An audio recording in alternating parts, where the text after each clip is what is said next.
Hello and welcome to this week's episode of A Bazaar podcast. You can find us on YouTube as well as on Spotify, Apple Podcast, or via RSS feed through your favorite podcast listening app of choice. Joining you today, first and foremost, is me, MetallFenix, and I'm also joined by my two lovely co-hosts, starting with Sixten, Yes, I'm Sixten. I'm one of the co-hosts.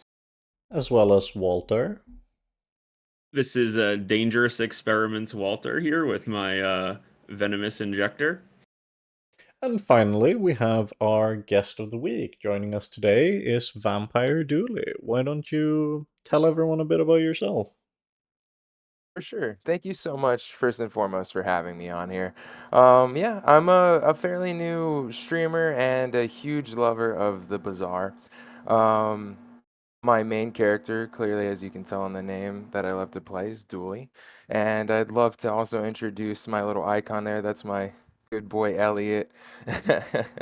And yeah, I he's really like Elliot. I'm a my big kind of thing. Elliot head. Awesome, I love it. Yeah, everyone on my Twitch stream is like in love with the Elliot emote. It's so awesome. I love it. But anyways, um yeah, so I'm just a big dually lover. I can't stop playing them, and I'm so excited to talk to you guys about the current meta and hear what y'all have to say. I've been meaning to ask because I think one half of your name is rather self evident, however, the other one, not so much. Where does the vampire come into the picture? So, it actually, I guess, is a play off of my original name that I had back when I first started playing video games as a young kid. I was really obsessed with the old anime called Vampire Hunter Dracula, and I wanted to make it my gamer tag on Xbox, so I took Vampire D.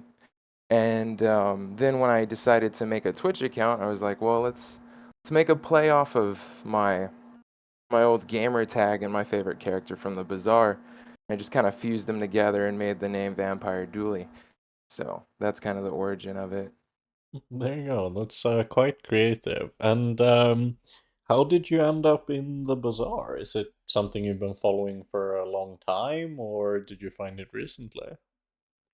I guess I'd say fairly recently. I first was introduced to it from watching Northern Lion play it. Ah, That yeah. guy, yeah, he's just, he was all over that game for a while, and I got so obsessed with it, just seeing him play. I was like, oh my gosh, this is exactly the kind of game I love. Because I used to play a lot of Hearthstone Yeah. and a couple other deck building games, and this was kind of in the same category.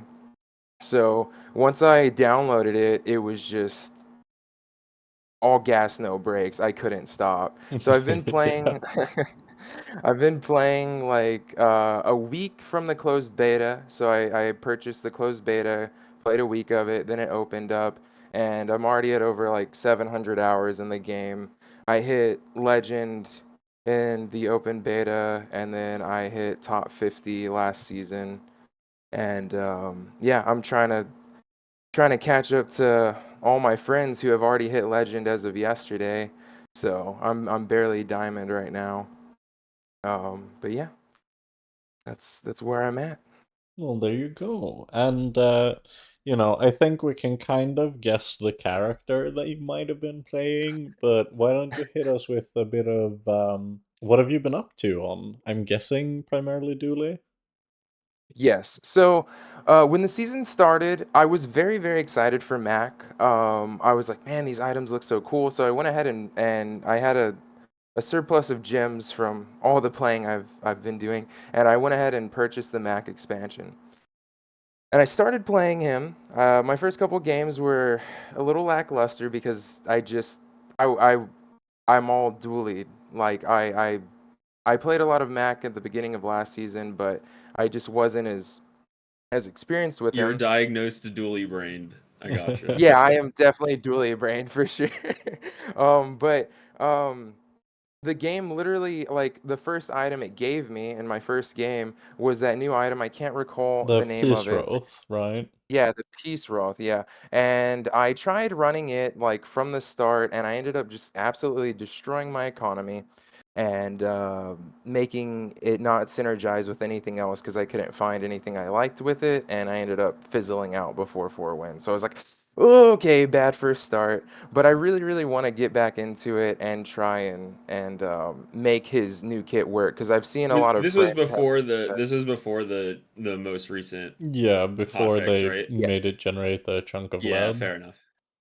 Yeah. Correct, yeah. If it was with a chunk of lead, it probably would have gone a lot better. My economy wouldn't have been absolutely destroyed. It's much stronger now. I mean, I'm gonna talk about the new card, so go on, talk about Dooley, you know what I mean? Yeah, I Yeah, think yeah, I yeah. I didn't mean Let to me get interrupt, into Dueling. but yeah. Sorry. No, you're good. You're good. No worries. So when it comes to Dooley, it was a lot of fun. The first couple of days, I felt like they didn't do too many drastic changes to him in the new season until the hotfix came in, and then the drill got hit with a 15-second cooldown. That had a lot of people panicking. I noticed a lot of my friends, a lot of people showing up on the Twitch stream were like saying, "Dude, Drill's dead. Dooley's so hard." And I'm like, guys, it's a little bit more difficult to start early game, but it's just kind of turned it into a mid-game pivot item. You hold on to it, you keep it in your back pocket, and then you pull it out onto the board when you feel like you have enough procs, enough items, enough skills, and then it's still fairly good. Um, and then of course you just look for other cooldown items to use on it, like a silver insect wing takes off almost a whole second from it. So it's not too hard to get its cooldown back to that 10-second marker by end game.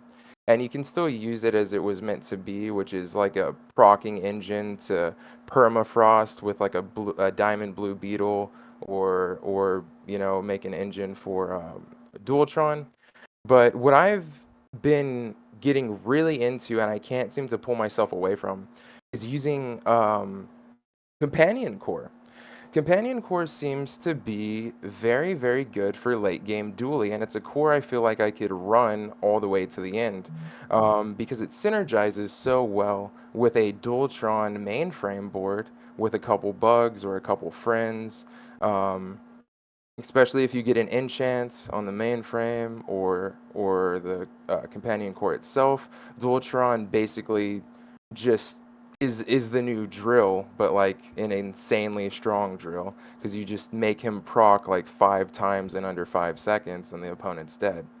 Um, so that's what I've had like the most success with Dooley is getting companion core to start super fast. Like you get companion's core cooldown as close to like 2 seconds as you can. As soon as it goes off, it procs all of your friends, your Dualtron goes off, you kill the opponent.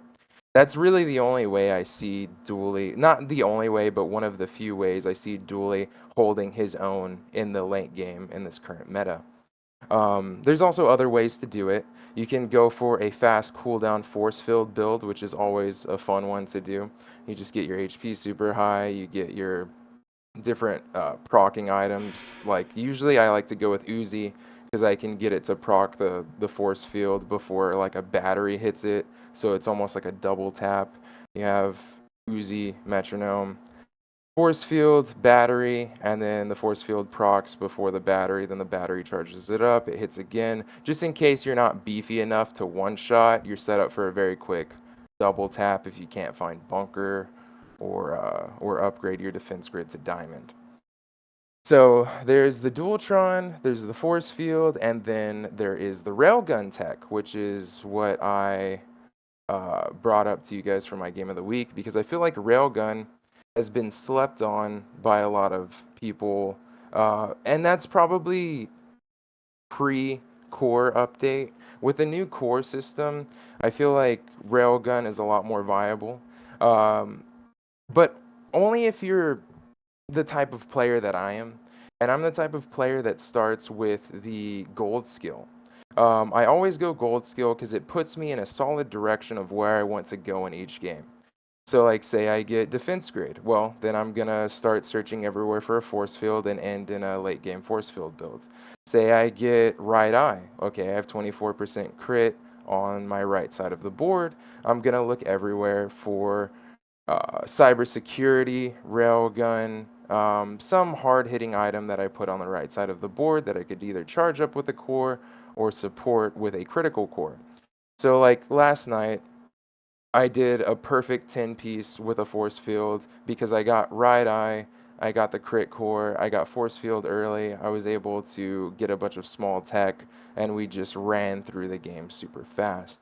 Stuff like that. Because if you have a critting uh, railgun, you're pretty much 1 to 2 tapping people all throughout the early mid game, and they don't even get a chance to do anything. You're beating your high tempo Vanessas, you're beating your sustain pigs, you're beating your scaling max because they just don't get time to do anything that they want to do because railgun is so freaking fast. So honestly, when it comes to like the most fun I've been having with dueling in the current meta, it's kind of those high roll railgun games. They're really, really fun because you just delete your opponent. And then, of course, I could go into drill more, but we could talk about that in the current state of the meta. I think that kind of covers everything when it comes to the few boards I've really been accustomed to in this current patch. I'll let one of you guys talk. I've been talking my head off there for like Yeah, 5 no, minutes it's straight. been very interesting to hear what you've been up on with two on Dooley. Before we It was move good. It was a on, complete answer. It was thorough. yeah, It was good. I'm We curious. So, appreciate that. do you feel like the main reasoning for the railgun is just the fact that the upgraded cores get their cooldowns reduced, which I assume then lets you charge the railgun much faster? Yes, so that's definitely a factor. So like if it's just the railgun synergizes very well How big is with. the light bulb change? Like, isn't that like to me when I saw that I thought, okay, well that's a big enabler right there. Yeah, that's a viable one for railgun as well. I have yet to really use the light bulb, but it's great for grabbing tech because it gives you a tech item now. Yeah, but just I for the whole tech playstyle, right? Just for the whole small tech playstyle of Mhm. just an item that's free to buy that gives you a free look at a small tech item is Yeah, is pretty sweet, right? It's like a chum bucket, right? It's a free buy sell. So pretty much. that's Yeah, really it's a yeah. chum bucket for it. So basically, yeah, when it comes to the railgun builds, that's exactly what you want. You want the small tech items. You really want like the most ideal is to get like 2 arc blasters because those synergize Hmm. so well with the railgun and all the tech charges them up. And back to what Metal was saying, does the core make it better because it charges? Extremely much so, yes. The crit core is great because it charges off of all of the crits you get, so you can put a bunch of small weapon tech in front of it, have those crit, have that charge the core. And then the regular core, if you're running that, yeah, you get it down to like 4 seconds. All of your tech charges it super quick. It charges the railgun for like 3 seconds if you have it to the right of it. Um, and then Companion Core works great with it too, because you reduce the cooldown of it to like 4 seconds. It hastes 2 tech items, and it just makes your board go faster. So there's a lot of really, really good synergies with the Railgun when it comes to the core, and you can be really flexible. You don't have to be like, oh, I didn't pick this core, so I can't run Railgun. No, you can run Railgun with at least 3, and you can still do it with like Ignition Core too. I've done it with Ignition Core. You just have to, of course, place Ignition Core all the way to the right, make everything to the left proc it. But the strongest cores that go well with the Railgun are definitely Crit, the Core, and the Companion Core. Okay, there you go. I know that Walter will have quite a lot to say, so I figure we might hand it off to Sixten first. Sure. What have you been up to? I've been playing a mixture of Dooley and Mac, and depending on if we also include the first 2 iterations, like we have had 3 patches in the Yeah. span of a week. So initially, I was playing Vanessa. Actually, I wanted to try out the new turtle item, Tortuga. I Tortuga, forget the yeah. name. It felt so. The problem is, I played it when Pig was completely Yeah, broken. yeah. So I and then the turtle got nerfed. Kind of, it's kind of weird in that it felt strong, but I was also facing very strong opponents, and I haven't played Vanessa since the latest patch. But that was a lot of fun. Then I switched over to Dooley. I was inspired by Snacer. He has been so he discovered this, and I don't like. We haven't had confirmation from the developers exactly, but we have had like soft confirmation that the cores you are offered at the end of day 2 or whenever you get to level 3 are the ones you're offered are like dependent on what you have on your board. No, so if you have like a shield item on the board, you are more likely to get the armored core. If you have weapons, you're more likely to get the weapons, the red cores.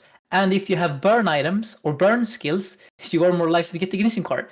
What this means in practice is, since you get 5 out of 6 cores offered, and there seems to be some kind of mild manipulation you can do in that if you have specific items in play already or in your stash, you will see certain cores. What that means in practice is that Snace discovered that he can force the ignition core every game. He has, I think, out of 50 games, all of them gave him ignition core or something like that. Which means that if you get super good at playing one core, such as the ignition core, you can play that every game, which is like something we could never do before. So inspired by that, I've tried to master the ignition core myself, and I gotta say it's very, very good for like 8 or 9 wins. The hardest win to get is 10th one, but the way you essentially do it is you go gold skill start, you look really hard for a burn skill, and then you try and find rocket launcher, you try and find the red firefly, the yellow mantis, and then you just play essentially for tempo in the first 7 days. And then in the late game, kind of like VampireDooley mentioned, you can transition over to drill if you have enough drill triggers, and then use the drill to, for example, charge a coolant or a blue bug. Or you can alternatively also go over to, for example, a Dualtron composition. You can do a flamethrower if you have the right skills. But in general, that is what I've been playing the most in the last few days. I have experimented a bit with Mac as well, but unlike Walter and Ragnar and you yourself, Metal, probably I haven't had that much success on Mac. I'm still a bit, I'm struggling to figure out how to play the new items properly, so that's why I'm excited to hear you guys talk about that. But I have had quite a bit of success on Dooley, specifically with this Ignition Core strategy that Snacer kind of, I would say that he popularized it at least, because he started streaming again. Yeah, so that's what I've been playing. I would imagine especially that type of heavy tempo-centric playstyle would fit very well into this volatile 3 patches in as many days type. Yes, so I I guess I should mention that the strength of it is that it is extremely consistent.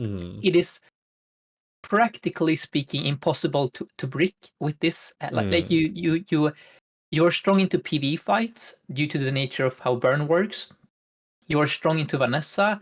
You're strong into, this is the first like 7 days. You're strong into Vanessa and Pig the first 7 days. I would say that Mac is weird. Mac is kind of either super easy for me or he's near unbeatable. And then, of course, in the later days, Vanessa and Pig get super scary, like day 8 onwards. But I feel like Dooley might be the strongest hero in the mid game currently. I maybe we'll see what Walter has to say later. But I find Dooley very strong since the latest patch where Pig got tuned down a bit. Okay, so what about you, Metal and Walter? Yeah, no, and I'll say I definitely do agree to your sentiment on Dooley. Not in the sense that I never feel like I can beat him, but that it always feels like Ignition Core guaranteed Dooley is very much like if Vanessa had Shark Claws every single game, where it's just when you face someone who has that well put together board, if your board is even in the slightest a bit of a low roll, maybe you just didn't find the pieces, maybe you aren't on a carpet line, or especially if you're playing Pygmalion or something like that, and you go into someone who has just a decently competent ignition core board, a lot of the time you're toast. I've even before the latest few changes, it was always Dooley on those middle days. That's what scared me the most. But I'm Yeah. sure we'll get to more of that in the state of the meta. Might as well kick it off with Walter. Why don't you tell us why you've got that menacing syringe in your hand? Yeah, I've been spamming Mac. The new cards are incredible. They're actually so good, and practically no one is playing with them correctly or using them well yet. So it's really like it's the kind of thing where like you feel like you have the secret sauce, you know what I mean, when you're playing him, where it just feels like how could these fools ever beat me, you know? So he's super fun. Do you want to put up the board I sent you much earlier? Because I'm gonna just talk about two cards in particular. Yeah, let me bring that up. You're thinking about the one that you sent Like yesterday? way, yeah. Yesterday before the There we go. Let's see. We are putting it on the screen. Here we go. This one? yeah. So this is one of my boards that features basically almost essentially all new cards, right? Five of the six cards are new cards on this board, and I definitely want to talk about rapid injection system here. This medium item on the left side. Yeah, that's kind of like This the centerpiece of the expansion almost. Yeah, this is the you know, it really ties the room together, as they say. Like this thing is the centerpiece of the expansion. It's a double venom in a way. It's like a really sick adjacency item where each adjacency usage produces two poison procs, one on yourself and one on your opponent, and then all its enchants, or basically all of its enchants, are when you self poison, do X, and those two things combined makes this card absolutely crazy. Next to, I mean, you see here next to the Spider Mace, but also, you know, another one of the new cards, the Claw with the multicast 3. Um, so yeah, this thing is sick. This thing is the key piece to make a fast anything build. Um, it can play with Poppy Field, so you can have like you could like go like -2 down 2 weapons and put this like in between two copies of Mace, or you know, a shiny Fang and a Mace or whatever, like, or you could play it with Test Subject Alpha, as you see in this that's the big large guy. He's kind of like your he's a bit similar to the like Vanessa Cthulhu card. Like he's a payoff for having a lot of self poison, and he's another adjacency trigger card. But he's a large, obviously, so he comes at a higher cost. Um, so he's really fun too, but he's actually not necessary. It's actually the rapid injection system and the adrenal converter that kind of, you know, make the new card builds work.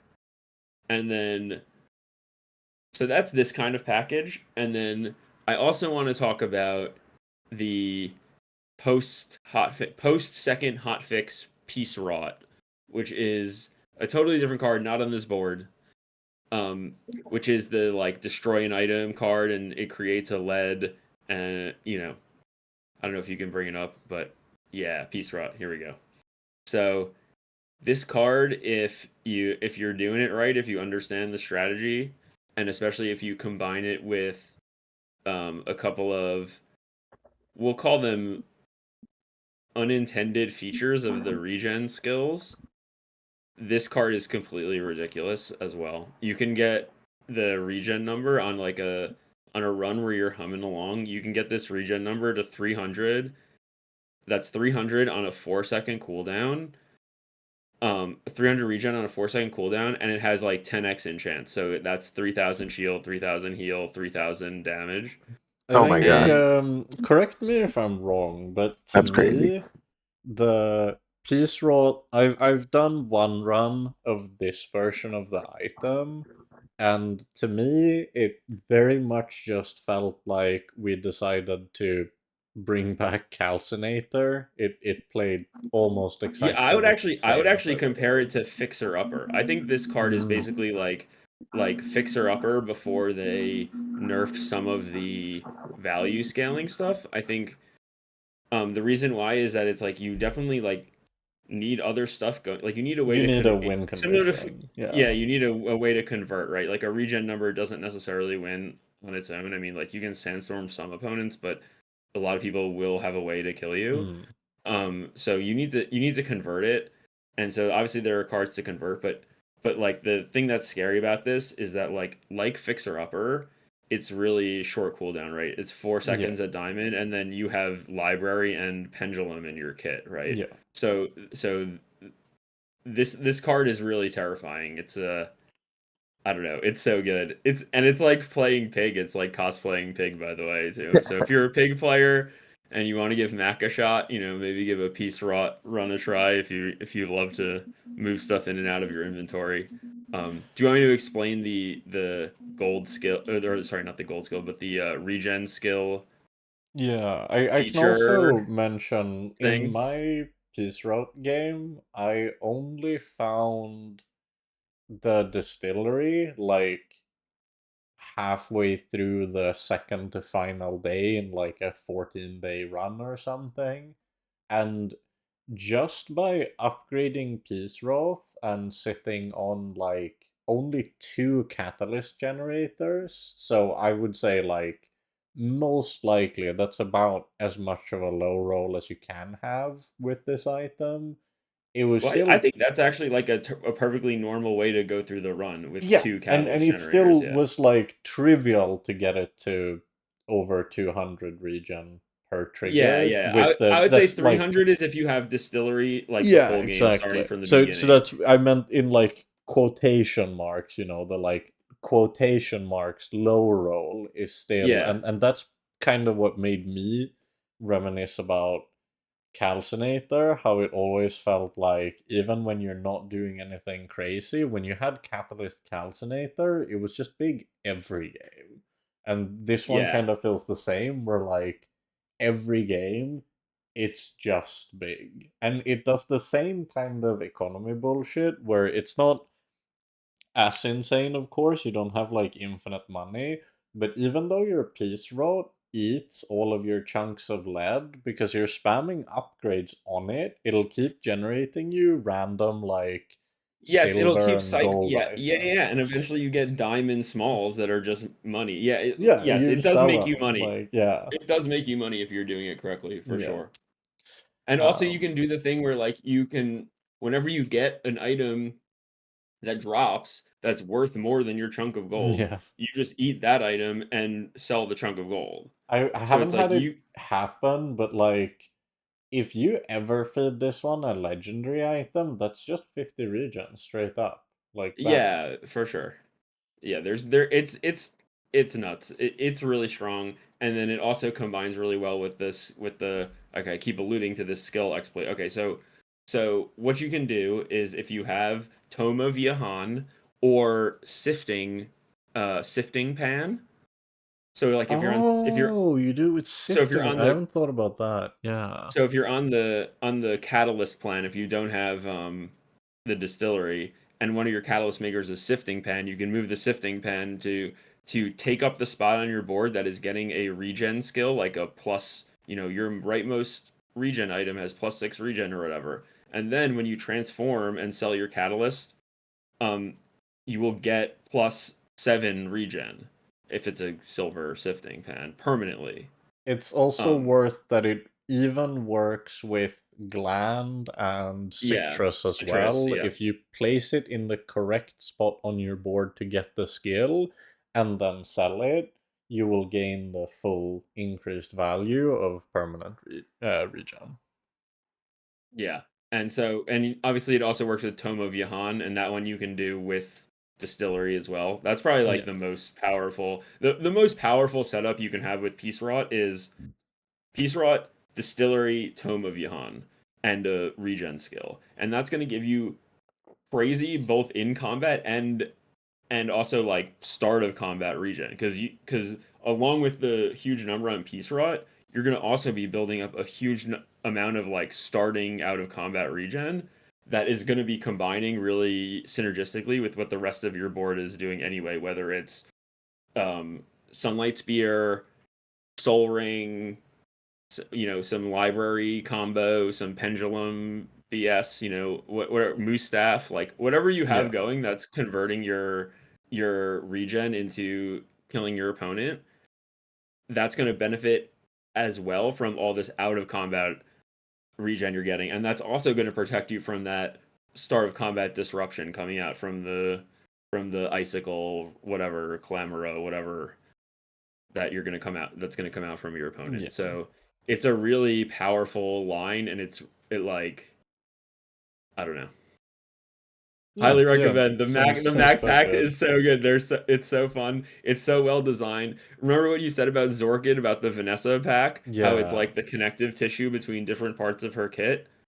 I feel the same about Rapid Injection System. Less so for Adrenal Converter. But that one's also like a really good piece. Um, but yeah, I'm really enjoying playing Mac. He's so fun. It's like you're playing a different game than some of your opponent's boards when you have this stuff going. They just can't hurt you. It's very satisfying. Yeah, and I think Mac is at his most fun when whatever you're doing feels really alchemisty. Like, Yeah, and this does. I like the. I yeah. mean, I like the flavor of it. Like it's this altar where I mean, originally it was weapons only, right? And it's Mm, like this altar where you destroy weapons and then turn them into lead, right? And you're like a yeah. peacemaker, right? Just going around the bazaar, buying up all the weapons and destroying them. That's actually super cool from a flavor Yeah. perspective. So like I love the card. I mean, I think it's a little strong, but we'll see. Also, it's like a very hard strategy to execute, right? Like I would say Mac is quite difficult, and this strategy in particular is quite fiddly and decision intensive, and you know what I mean? Like these are I not like think the it easiest cards to get into, but they're super satisfying when you get and them it going. feels like it would I am going to predict that if they kind of like the iteration of Peace Rot that we have currently, if you want to make it more balanced, you just remove the cooldown reduction on level up. Well, I think that would probably make it unplayable. I think Well, you can but make at it the more same balanced time, by like, if bumping the it's. cooldown up one at each rank. So it would be like 5 at Diamond, But 6. You I know what I mean? Like feel, something like that. like, the thing is, 7-second cooldown, that's still what we've dealt with a lot for stuff like the Calcinator, for example. I feel like you can definitely Yeah, but make that work. But Calcinator directly damages your opponent, Hmm. whereas like Peace Rod is more like fixer upper in that it's a defensive big number. So like those in my mind like get to be faster, quote unquote, than But like I a think, big offensive number. at least for me, the reason why it's kind of problematic to have it naturally go down to 4, especially with how cooldown reductions on level up interact with getting percentage based cooldown reduction on the item prior.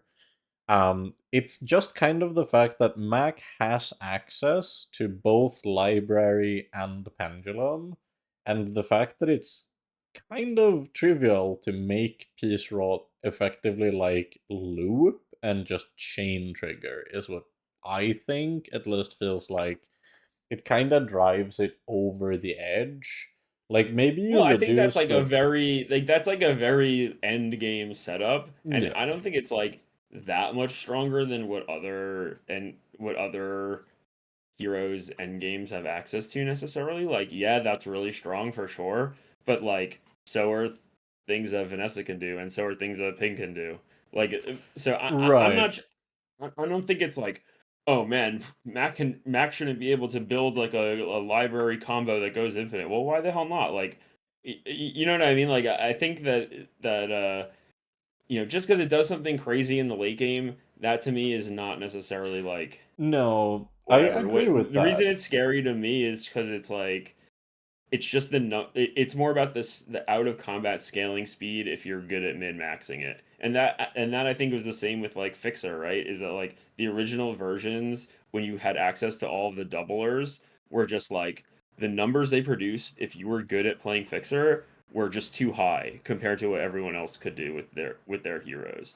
And I think it's more like that kind of problem and Right, less but like I don't see a clean way to just like if they want to keep the chunk of lead on it, I don't see a clean way of reducing the scaling on it.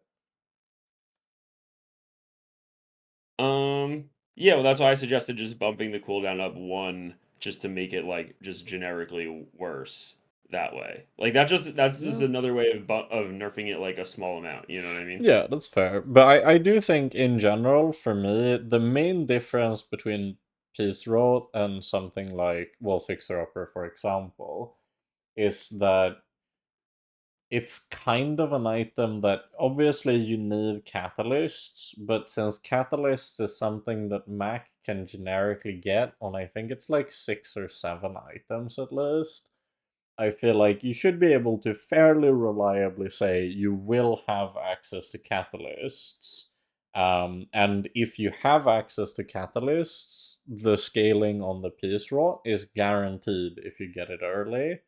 And I, at least personally, tend to want to be more cautious of things having powerful late game things that they can do, like infinitely looping with Pendulum, if they are also very easy to reliably get into, because then you kind of get to have the cake and eat it too, in the sense that you have something that you know is going to be powerful through the whole game and that's consistent and basically Well, guaranteed, I mean, I but will say also doesn't it's like not fall powerful off. throughout the whole game. It's not good, and like okay, so when you're on the piece rot run, you're probably gonna lose days like 3, 4, 5, 6. Like it's actually not good in the like similar to Fixer Upper. It's not good in the mid game slash early mid game. If you put a bunch of regen items and piece rot with whatever 55 regen or whatever you have it on day 5 or something,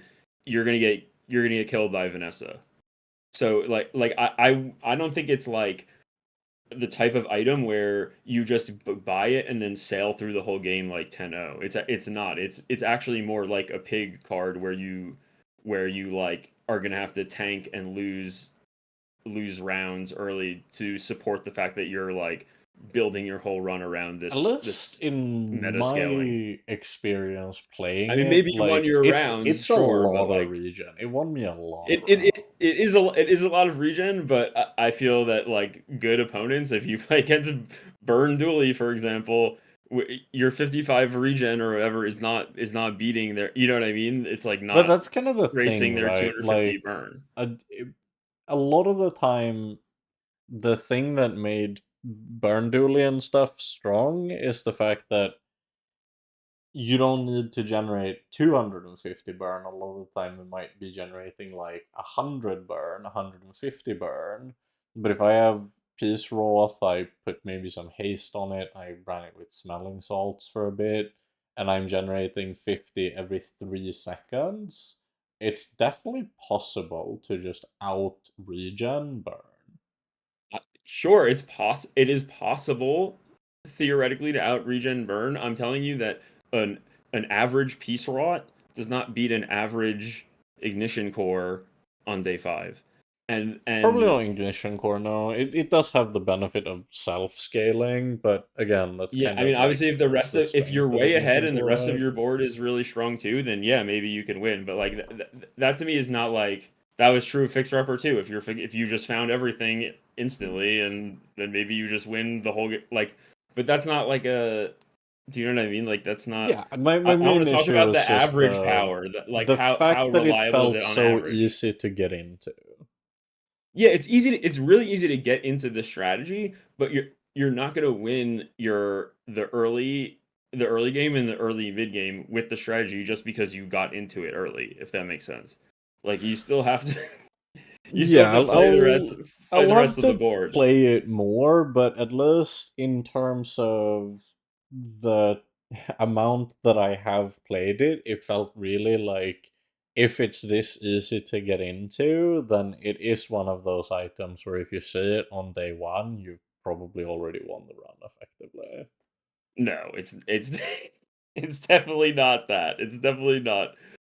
It's definitely not if you see it on day one, you won the run. Because it doesn't do anything until you have like the other pieces to transform, and it really doesn't do anything until it's silver. So it's not it's like Right, no, but like an item that will self-enable and come online at level 7, to me is very like, that's how I felt about yeah, it's Calcinator good. too, right? Look, I just went on a spiel and told you I think it's overpowered. I'm just Yeah. telling you it's not it's not like, it isn't like, oh my god, whatever, like monitor lizard, like whatever you think the stupidest meta is, it's not that. It's not that level of extreme OP-ness. It's good. It's a strong card. But it's not like game breaking, like earth shattering strong. But it's good. And it's fun to play with, which is the most important thing. Yeah, I guess we'll have to wait and see how it pans out. I tend to personally not be a huge fan of items that sort of enable themselves, so I'm worried that the piece rock playstyle might start feeling a little bit samey if the runs, like once someone discovers the best kind of formula for getting consistent value out of it. I am wondering if you end up in a spot where some of the runs with it start to just feel like every other piece run. But hey, we're not there yet. We're not there yet. Maybe it can be a bit samey, but at least it's like you have to find some way to convert it, which can be a different thing every game.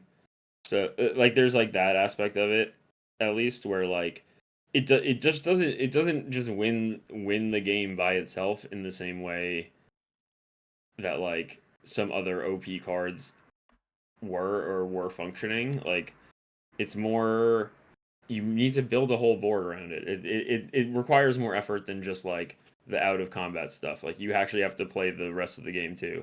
So It definitely yeah, didn't feel like it. yeah, okay, yes, but also like it can feel like you're getting carried by it, but that's kind of the nature of regen, right? You play Yeah. against an opponent who like can, if you think of it as like, if they had much more damage, they would be like over the hill, Yeah. so to speak, and then it would be like you would be getting smashed, and they could be like just right under the hill, and instead you never drop below 80% health. So do you get what I'm saying? Because of the way the math works is like if they're doing just not enough damage, it'll look like you're running away with it, and if they're doing just too much damage, it'll look like they're running away with it. Yeah. So I think that Anyways, we that's can we part of it. can drop it there mainly because of course Yeah. it's the change has only been live for a relatively short amount of time, and I think both Yeah. your general optimism towards it as well as my general caution towards it, it's all for now fairly unfounded, and I think by the time we get around to next week's podcast, we'll most likely have a much clearer image of the actual impact on the meta that this change had. Um, I'll keep my what I've been playing fairly brief. I've also been playing a lot of Mac. I think the noteworthy things that I've been doing outside of also just playing with the new card, but we kind of covered that. I've had some good Satchel runs. I think Satchel is a pretty fun card. And more than anything, I've been playing a lot of Bottled Explosion again, now that we have the um, Boiling Flask back to its old power but limited to Gold and Diamond. I really like that build. I think that especially right now, when there are a lot of things that you kind of aggressively want to get over, And I'm not just talking about Pygmalion. I've been facing so many Orange Julian Vanessa players, a ton of like Crow's Nest Submarine, and a lot of this like There's things that definitely a race to go bigger and bigger to get a higher and higher yeah, number because of yeah. the defensive scaling that's And available. I think undoubtedly Bottled Explosion is by far one of the best items in the entire game at doing exactly that due to its rapid exponential scaling. If you get the combo going, it'll go out of control in no time. I had it hitting 6 digits 2 days ago. It's just hits so hard. And another one is Runic Blade. It's the bane of Yeah. pacifist pigs everywhere. If Yeah. like Mac does have those two cards as like, oh, you want to go over the top, you can definitely go over the top, and that's really fun. I like that. I like going over the top. I mean, Vanessa has over the top cards too, right? Like Boulder and Keg, and they serve an important function in the meta because they keep defensive scaling in balance, right? Yeah. And especially right now when it feels like a lot of people are heavily opting into that type of defensive scaling, it's nice to have that tool in the toolbox. But I've also been playing some Pygmalion, not to leave that hero out of this segment. I didn't play a ton because I was playing Pygmalion when Lemonade Stand and stuff was like really broken. And I specifically didn't want to play, or well, more so, I suppose, the Hogwash. But I wasn't really interested in doing that stuff. But it felt like when you passed them over and then you queued into a Pygmalion who had deliberately picked them, it was very tough. But what I've been the most interested in is this Toy Pig package with the speedrunner, especially because, and I know that all of you are probably quite familiar with it, especially because Ragnar and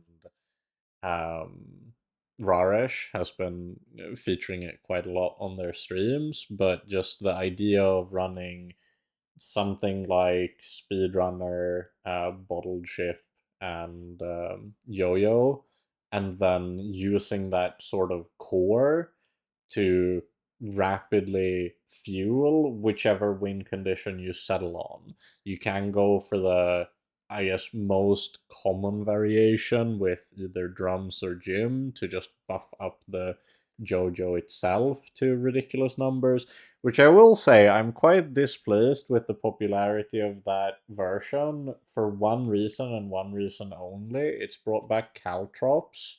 I've been losing a lot to Caltrops recently, and I'm unhappy about it. I do not like Caltrops. So if we can all just, gentlemen's agreement, play versions that aren't drums or Jim so that we don't put Caltrops on the board, it would make me very happy. Please and thank you.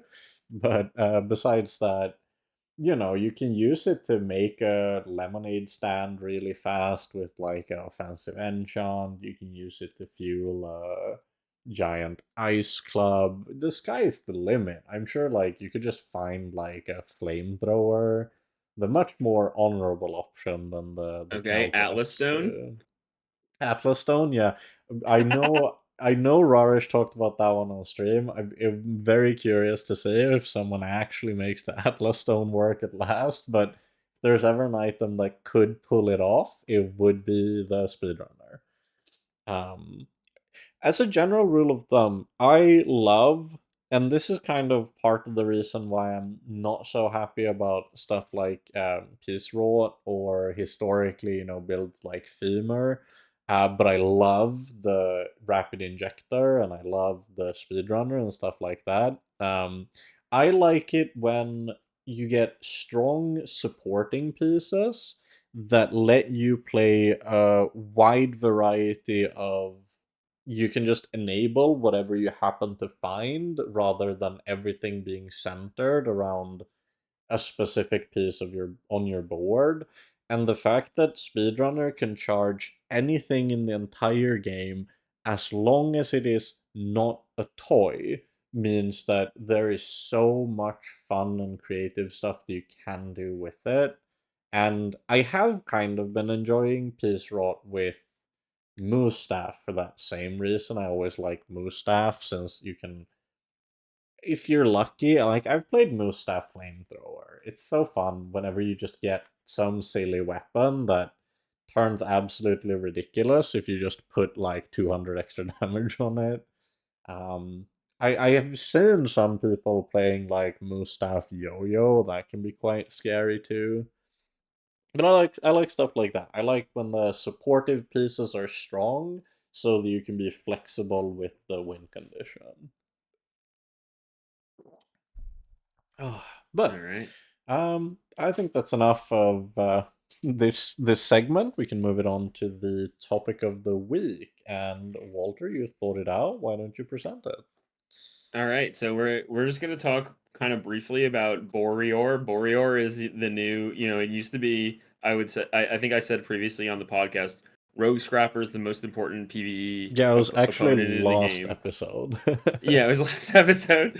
Well, not anymore. Now Boreor is. So, um, obviously, like you have to kill Boreor typically to get level 3 on day 2, which is a huge, huge, huge thing you want to do if you like to win on day 2, um, especially if you're Dooley. But actually, as everyone. So so there's a really useful Reddit thread that has like a table of how much damage Boreor has done at like every second of the fight. It's like a full damage table. Like at 5 seconds, he's done this much damage. At 6 seconds, you know what I mean, all the way down. And his fight now, since they removed Shoeblade, is completely deterministic. So you can just calculate if you're gonna beat him or not. Usually, I mean, obviously, like you can have crits or stuff or other random stuff that is like a confounding element, but you can actually figure this out. And I think it's like a really good.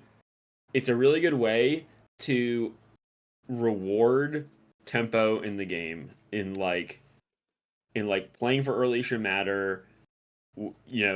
The game as you play it is not just what your board is at the end of the day, it or at the end of the game when you post your 10 win screen. It is all the decisions you make up and to the end. And Boreor is like a really perfect like fork in the road. Like, are you going a tempo route and I'm trying to run over this early game, or are you like setting up for later, building your econ, having to take an easier fight because you didn't invest adequately in your board to take this fight down? And I think that like it's a key point where your run is going to diverge in one direction or another, in terms of how the game is going to go. Not saying that it's like you must fight him always. I think Yeah. on some characters, like especially if you're, econ start pig or some, like it's hard, right? If you don't have the right items, it's quite hard. If you don't get robe as pig, it's quite hard. If you don't get, a lot of really strong weapons as Vanessa, it's quite hard. Like I know less about the conditions for it for Dooley. I assume without skill start, it's really hard. But I with could skills, expand on that in a Yeah. minute okay, yeah, go whenever ahead. you. I'd love to hear it. Yeah, Yeah. go for it. Go for it.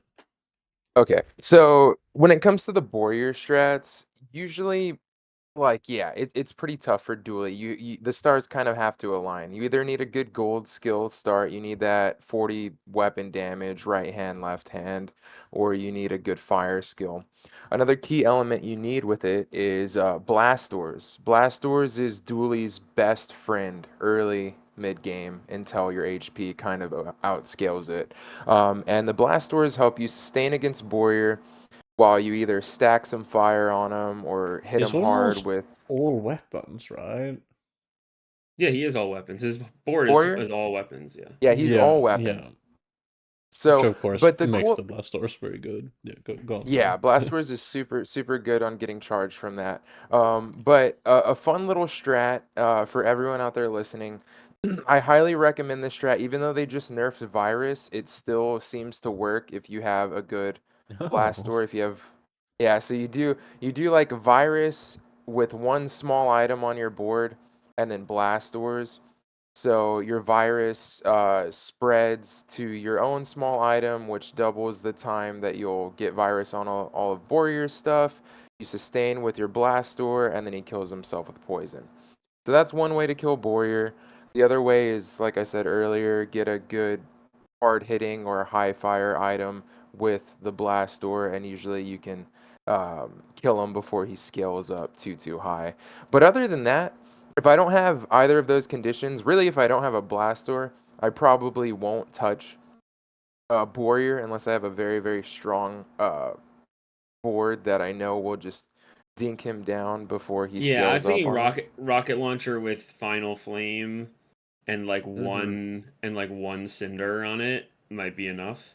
Like Yeah, if you can do about 35 burn by 7 seconds, that's about enough to kill him. If you have like some other, so I think I think there probably are non blast door boards that can beat him with gold burn skill. for sure. I've I done it without the blast door. Go Yeah, ahead. okay. I think Brick Buddy and First Aiden works as well. I've done that a few times. If you have Brick Buddy, Aiden, and then like a third friend, maybe a Wallace or something, you can actually outscale him with the Brick Buddy. But he wants two With the fast silver friends. brick buddy, or does a bronze one No, work? bronze. No, bronze. Okay, It works. okay. Yeah. The first Aiden is important in that you need to survive the initial burst. So essentially, you're gonna outscale him, but if you aren't fast enough, he can still burst you down before the Brick Buddy stabilizes. So it's kind of like the Brick Buddy on its own won't cut it, but if you have like a really strong friend, maybe one of the bugs as well, it can also do it. But it's always scary to click in when you have Brick Buddy, because unlike the blast doors, it's harder to calculate it. But yeah, that's also one viable out there. In that case, I Okay, so this is the assume that the Dooley Borior strats. I'm glad we're getting this yeah, out there probably it because it's in good. that case by just transitive property, it stands to reckon that since barrel is effectively brick body, but with looser criteria and a full second shorter, Vanessa with barrel should probably be able to beat Yeah, Borier as I would well. expect Aquatic Vanessa to be decent. Maybe if you have like a seashell or like I think in general shielding, like out shielding him is not like if you have some way to either like the blast doors is kind of an exception, but scaling shield is very good against Borier. Like if you find a way to stabilize and just Yeah, I um mentioned Right. robe for pig is kind of like the same thing, right? Like a yeah, skilled Yeah. that's item that goes fast exactly. with a big number, like yeah. And then for Mac, it's like lifesteal weapons, or you can have lifesteal with right or left handed, or you can have just letter opener carpet, and you can just race him straight up with no lifesteal with right handed letter opener plus carpet plus like some other damage, some other random damage, and that will race him typically. But Yeah, no, do the I calculations yourself. By the way, yeah. you So I have a question to everyone. Are you guys happy about the change? Because if you recall from the last episode, me and I think Metal and maybe our guest as well were all like gushing about how we thought that Rogue Scrapper was so well designed. Like we loved all the strategy involved in preparing for the Rogue Scrapper and how all three starts. Like it didn't matter if you went gold skill or income, you could still find a way to beat him. I feel like Warrior makes things a bit more difficult, right? There is more variance now in. I Or honestly what are you guys' I opinion? like Are it. you in Yeah, favor of this? I think for me, um I did like the Rogue Scrapper quite a lot, but at the same time, it felt more like a thing you have to make sure that you do rather than a decision that you have to determine if you're making it or not. Whereas, agreed. yeah, with the Sure. increased difficulty of the warrior, um, one scenario I find myself in on Mac, for example, is sometimes maybe I find a very early silver satchel. And a lot of the time, if you go gold skill start on Mac and you commit 8 gold on day 2 to buying that satchel, um, there's Oh, you're no definitely way. losing to Boreal. Yeah, you Yeah, don't for sure. have the money to buy the stuff you need to beat Warrior. Like, you are conceding that option. And I love when we have those ambiguous choices where there's a lot of power to be gained in picking something scaling with guaranteed power as early as day 2, but at the same time, you're giving up a lot of tempo by just saying, there's no way I'm leveling up. And I also do think that, especially because you can kind of decide a little bit as well, depending on, did I already find a furry friend? Do I have something in my bag that lets me use furry friend if I find him? Did I win or lose day 1? There are a lot of Yeah, there's more factors that you can strategic weigh. considerations. Yeah. Yeah, there's a lot more strategic considerations because you can also go down the line of like, okay, let's say I did get TFM day 1, but I got it with like the chocolate bar. So like I like to click the bronze chocolate bar node on day 1 a lot because I'll go Yeah. shop, monster fight, bronze chocolate bar because I don't have any money to shop at the next shop, and then I keep one, and then if I get TFM as my last node, Oh, then I have I'm not been thinking about the fact that the chocolate is a food. I need yeah, to yeah, add yeah. that to the mental lexicon for sure. Yeah, that's actually key for day 1, by the like Yeah, the that's 3 so bronze huge. chocolate I can't node believe I haven't is thought good. about that. And like a Because lot of times I I'll click just that node a lot just for the health. yeah, it's a good node, right? And then you can at Yeah. the end of the day, you can if you got the TFM like okay, so let's say you do get the TFM and then you're at the end of the Hmm. day, you're up against Vanessa. Do you sell the chocolate bar? Yeah. Like do you for 10 Yeah, HP that's like or a very interesting like decision yeah, to it's an have to interesting make. decision, right? Like, and it ties into like this Boreor thing where okay, if I keep this food through the day, I can get TFM tomorrow, and then I don't have to have a board that beats Boreor because I I, can still get my level with you know by fighting mosquito or whatever. I will say that's Mhm. kind of the one thing that rains on my parade when it comes to Warrior being cool is the fact that Warrior is guaranteed. Sweet, awesome, we like that for things that are so impactful. However, Tiny Furry Monster and especially Mountain Pass are so like you don't know if they're gonna Yeah, show or up. study. You Yeah. don't know if they're gonna show up when you'll be able to use it, or in Mountain Pass, you just don't know if you're gonna get X from it anymore. Um, it always frustrates me at least a little bit the fact that sometimes you get the level up without needing to care about Warrior at all, and sometimes even though you made sure you could beat Warrior, you just don't get the level up anyways. That volatility can not as much of I a could fan of definitely that. see it being frustrating to be on the downside of that volatility, but I also think of it as like the part of the tension between the gold skill start and the econ start is like the econ start has more luxury to search for the friend toy food, Yeah, and it's kind of like a way of getting rewarded for like doing your shopping, right? It's a secondary line through the that's game that true. isn't always going to appear for you as the econ start player, but as the econ start player, you really should be aware that like you have the luxury to get that friend on node 1 usually. Like as Mac, he doesn't have that many friends, but if you're Yeah. playing other characters as Pig, you can almost always find a toy. As Vanessa, you can almost always find a friend, and as Dooley, you can almost always find a friend. So it's like if you are econ start, then like you like should be taking the rewards of that, taking the spoils of that, and making sure you're never missing a TFM, right? Like you are because TFM cannot spawn on node 1 of day 1, Yeah. So you are guaranteed to get a shot before the first TFM appears. However, So you are not guaranteed to you're not have a guaranteed that the TFM TFM itself will appear. appear, Yeah. but you're just guaranteed to open yourself Mhm. up to that line, I guess I would say. Or yes, you are technically not guaranteed to get the friend, but like I said, it's highly likely that you'll be able to buy But friend if you went econ start and rerolled. I was curious too. Vampire, what about you? How do you feel about this like Warrior decision making? Is it something you enjoy or not so much? What are your thoughts on it? Just entirely Um, subjectively. I I love the challenge. You know, it's Yeah. just it's another challenge the game throws at me, and it's another puzzle. So I try and look at it in a positive aspect, even though it does feel like a little bit of a kneecap compared to Rogue Scrapper, who was Mm. significantly easier to beat.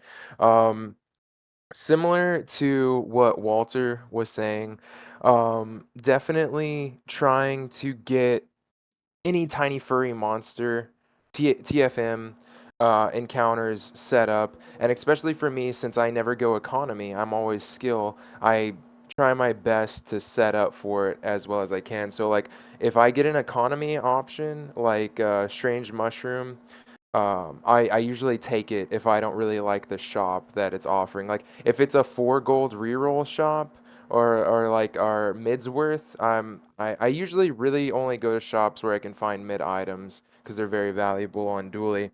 And Mm. small items are too, of course, but usually I'll take the economy option. I'll try and get a friend if there's a friend I like, or I'll try and um, get food. Cause like the first encounter I take a lot is Banana Bull, the Hmm. banana guy, and cause Yeah, he for gives the a really skill, really yeah. good. Yeah, his skill is really good. Then you can also get food off of him, which is helpful for TFM. Um, but I don't stress too much about beating Warrior. If I don't make it to 3 on day 2, it's fine to me because I'm like I still have a gold skill. I can still get really really good tempo by day 3 with my core. And I kind of like fighting the mosquito because I have a chance of getting an insect wing, which is very very valuable for the recently nerfed drill.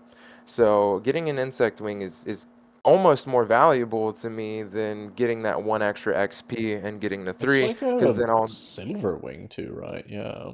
yeah, it's a silver wing, so it's a 6% cooldown and it takes off zero point 0.9 seconds of a bronze drill. And then if you can get that bronze drill to silver, your drill is already down to 13.1 seconds by like day 3. And it's not hard to get your drill to silver that early with the B1, B2 events. So having the drill already 2 seconds off of its initial nerf is very, very valuable to me because it needs it, I feel. Um, so yeah, I find way more value in the the easier opponents, such as the mosquito, and if I can beat Warrior, I definitely do take it. If I have the blast doors, if I have good scaling or tempo, I definitely try and kill him. And then when it comes to Mountain Pass, yeah, that's just that's a roll of the dice. You do have a 50% chance to get a fight, get more XP, and then you definitely don't have to worry about any other XP events if you do get a fight. But I kind of like Mountain Pass with the new things you can get, because sometimes I'll get the big tip and it gives me like 10 Yeah, we gold, which can. is I'll great. just move us over to Yeah. State of the Meta, and you can keep going. One XP, five gold is also extremely good hit, right? It's Vanessa with dock item, Yeah. like going to the docks. It's Yeah, extremely good hit. yeah. So there's some really nice high rolls you can get off of Mountain Pass. Sorry for getting us transitioned to No, the no, No, it's state that's a of. perfect timing. that's good. Yeah, yeah, yeah. Yeah. We need to do that. Yeah. Awesome. Yeah, so Mountain Pass is definitely I like the changes to it.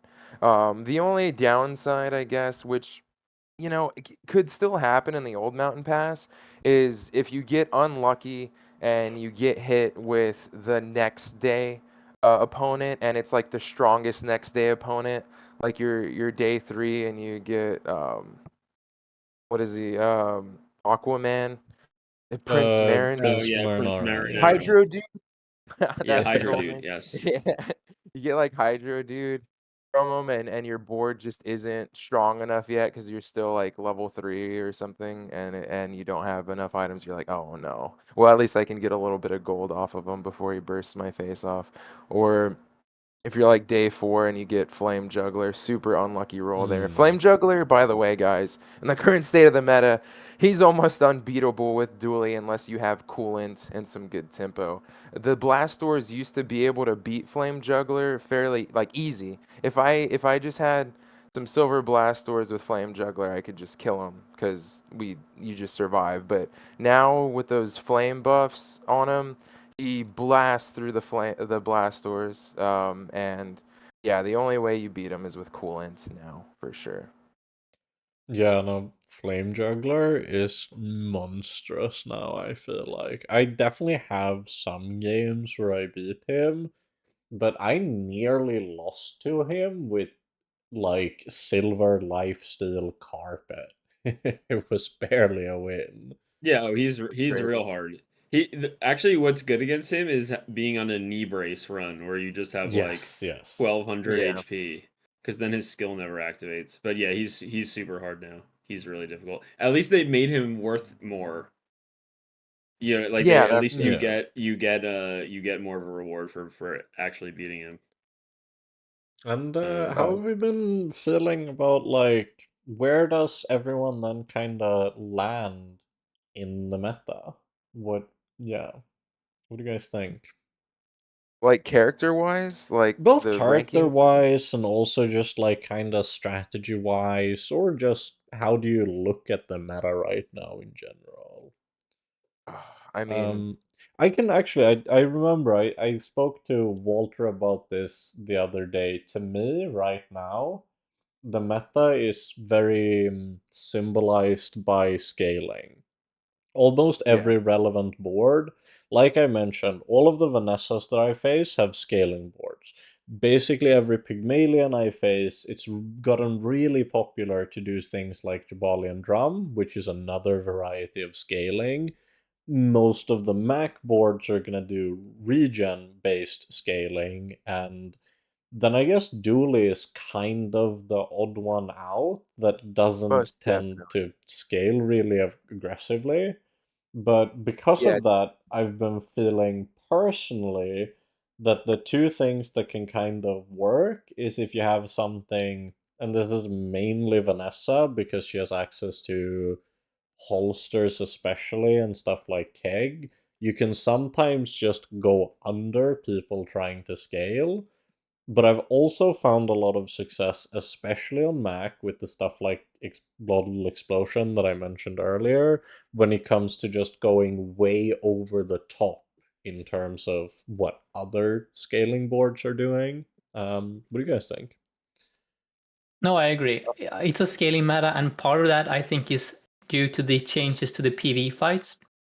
A lot of them are a lot harder now, and the way you beat the harder fights is usually through having scaling, as we mentioned against Warrior, but it also applies to Radiant Corsair and a few of the others. So I think a direct result of that, scaling builds are much more favorable into PV fights, and PV fights are not much harder on average.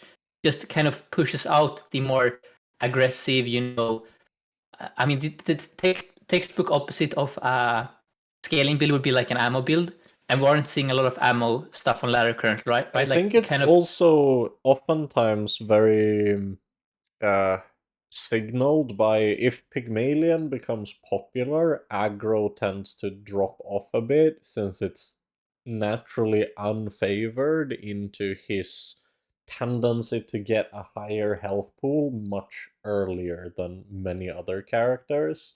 So I've had some moments in time when I tried to play something like Red Vanessa in a meta where Pygmalion was popular, and it gets really tough really fast since you just need ways to go over the top of not just his scaling, but the fact that he has that big chunk of base health into oftentimes getting a defensive enchant. Like I've been seeing a lot of shielded yo-yos and the like, where you can't really burst that, because it'll start going before you've made it all the way through his natural health pool, and then now he's just generating a bunch of ridiculous defense and you can't keep up. And even Mac is much the same, right? Because he stacks so much regen, and if you want to get through regen, you have to go over it.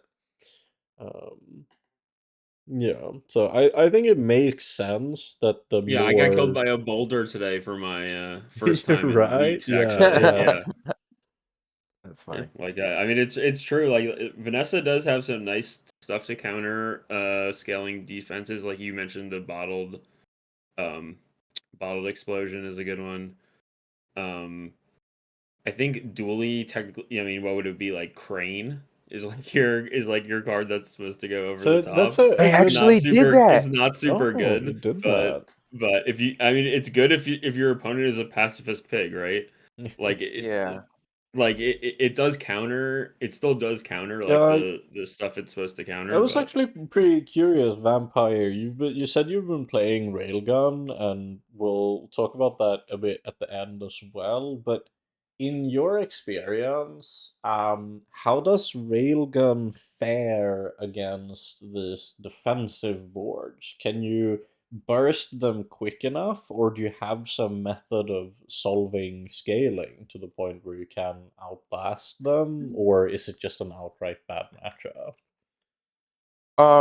Yeah, it's if the opponent gets a chance to scale before you burst them down, you're pretty much cooked. So that's why you really want a good enchant on your railgun. You really want a lot of fast procs for it.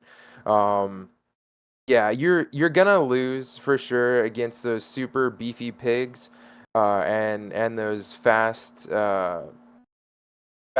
scaling Vanessas that have like super instant proc depth charges. So Yeah. basically, the strat of Railgun is definitely do not take more than one loss. If you get into day Right, right. 13 and 14 with Railgun, you're definitely getting outclassed. You can get away with it probably day 12 at the latest, unless you get a very good high roll on your railgun. Like you get a way to put a ton of damage on it. You can scale damage.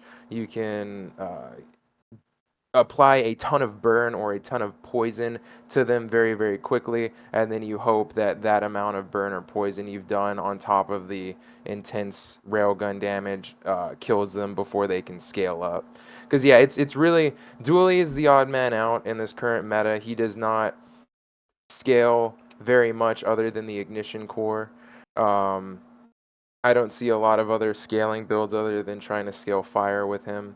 Some people try and make shield core scale builds, which I've seen some interesting success. I actually lost to a really cool shield core antimatter chamber build that Oh, was yeah. kind of insane. Yeah, that was very interesting. But yeah, the way I play Dooley is definitely like, okay, I'm just gonna try my best to make a board that's fast enough and kills you before you get a chance to scale a ton of regen, shields, or kill Yeah, me. yeah, I I would argue always. Dooley's way of going over the top is item destruction, right? It's like Mama Sore, Mm. and like that's another form Oh of yeah, going I over the had top. a really annoying loss to just a baby dinosaur, but I was playing Athanor Satchel, which is a build where you absolutely do need your potions because that's what everything scales off, and just came right in and he ate all of my potions, and frankly, I was a little bit upset about it. I needed those. Yeah, Mamasaur is mean sometimes, especially if you run into a Mamasaur build that has insane like procking, like a couple fiber optics, some haste on Mm. it, a battery. You're just like, oh no, my board's about to get absolutely deleted. And I also feel like I think Forcefield Dooley is very good at kind of shutting down scaling builds just due to Oh yeah. how aggressively I mean it effectively does Yeah, function very that's going similar to under like though. That's not Kings going. and Even stuff. though it's a one shot build, you're going under the Yeah, scaling no, in no, no. that. That Yeah. that's what I'm saying too. But I Okay. feel Okay. like it goes under in a way that, especially I think, tends to be really good into boards that want to scale, because oftentimes, if it is that like satchel or piece wrought or something, even if it's not just the fact that it kills my entire health bar, even if I have like a shielded satchel or something, a lot of the time my intention would be that my satchel was supposed to get to go off maybe like 2 times, and then I'd have made it over that crest. Whereas the force field, I always feel like, says you have to do something really crazy on your first activation, if you're even allowed to get to that. But there's no way you're getting 2 activations if your first activation was like set up effectively. Um, I have a lot to say about force field. I think force field is literally Dooley's most comfortable build into the late game. I've gotten a lot of 14 plus and 15 plus day wins with force field. I actually just did a super nasty force field build last night with Uzi, Diamond Metronome, force field, bunker. And it literally deletes the opponent in like 1.7 seconds, and force field had the fire enchant on it. Um, I have the shorts of it if you ever want to take a look at it, and then like it just yeah, I do a ton of force field builds. If I'm not doing Railgun, if I'm not doing Dualtron, I'm doing force field. I think those are my top 3 favorite builds for Dooley in this current meta. And then of course drill, but drill's just a little bit harder to set up. Cause yeah, basically we don't, as a dually, you just don't compare it to the insane scaling that Pig and Vanessa and Matt can come with. So you just have to get under it, like Walter was saying. You start super quick, you hit the opponent really really hard, and you hopefully kill them before they get to survive and scale out. Because if they, for whatever reason, can sustain that huge hit, they'll probably come back and kill you in the late game. Yeah, For it's sure. very interesting. It's almost as if it's because when you get to keg, I consider that much more of like a combo style build. But force field always, at least I don't know if it's just uh, to me subconsciously or something, but whenever I play against a force field player, I feel like I've played against an aggro player. That is an aggro build to me, and it's very interesting how I do consider it almost like, I mean, arguably with the The exception difference of, is that force field is countered by a 40,000 HP pig and keg isn't, right? Like oh yeah, that for that's one of sure. the differences between like Yeah. why one thing might be considered aggro and one Yeah, thing but might I be think considered it's so combo. interesting, right? How it's one of the only aggro builds in the game, I think, that you play that late, right? Yeah. Yes. One of Yes. that and Dualtron. But Yeah, to yeah. go off of what you just said, Walter, I've had some force field builds where I literally beg and pray for a 50 plus HP, 50k plus HP pig. I'm like, I want a huge pig for this force field because I've stacked up so much HP, so many good procs, a really really good enchant, a really good way to make the Yeah, force I mean, field if you have proc multiple obsidian times. and 100%, I mean, you can get crazy numbers on force field Yeah, for sure. I've had some insane force field runs where I'm like, please give me a huge pig that I can just use as a punching bag. You just wanna see the number. Yeah, yeah, exactly. Yeah, because I've gotten like some of my biggest numbers on force field, and in the last, I haven't been able to really get good success with it because it's a little bit too slow now. But Soul of the District, I mean, Yeah. I've hit my 6-digit numbers with Soul of the District, dude. Soul of the District is so much fun if you can make it I work. do But that's think, a super high end. in a way, Bottled Explosion feels not too dissimilar to Yeah, Force they're similar Field to cards, and play. Yeah. so is Runic Blade, right? Like you just get a crazy, like you have Yeah. conditions. It's a really slow cooldown. You have to meet conditions, and then you get a number that no one can outscale, and that's the payoff, right?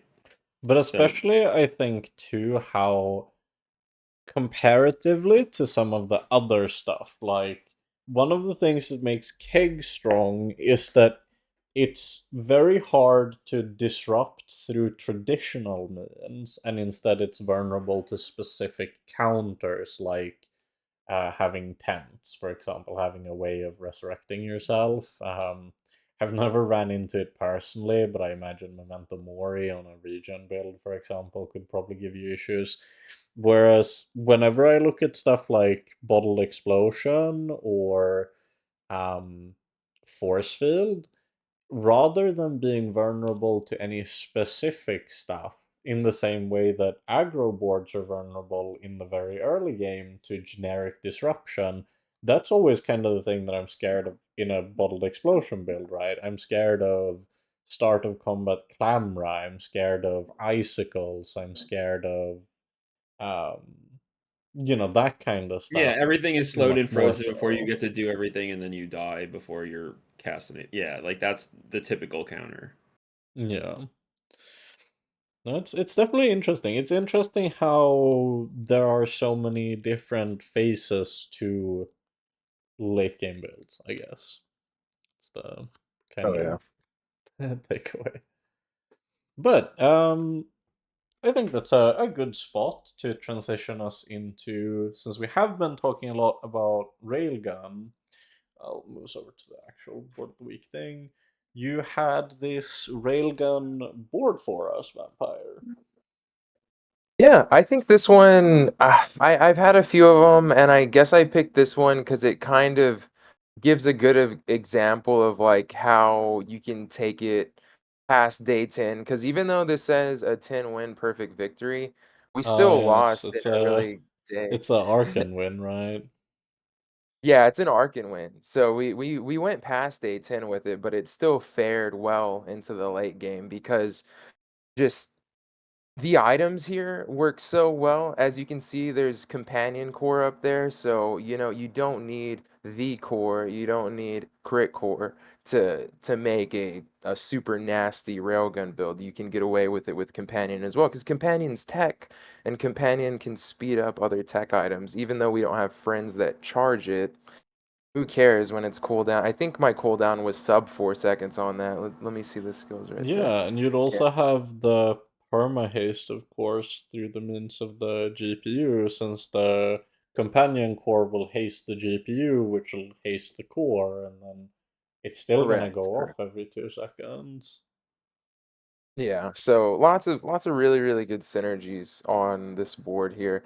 The crit's not too high on this one. We have a little bit of crit, but really what worked out so well here was being able to start the engine very very quickly with the low cooldown companion core, and then it just really doesn't stop.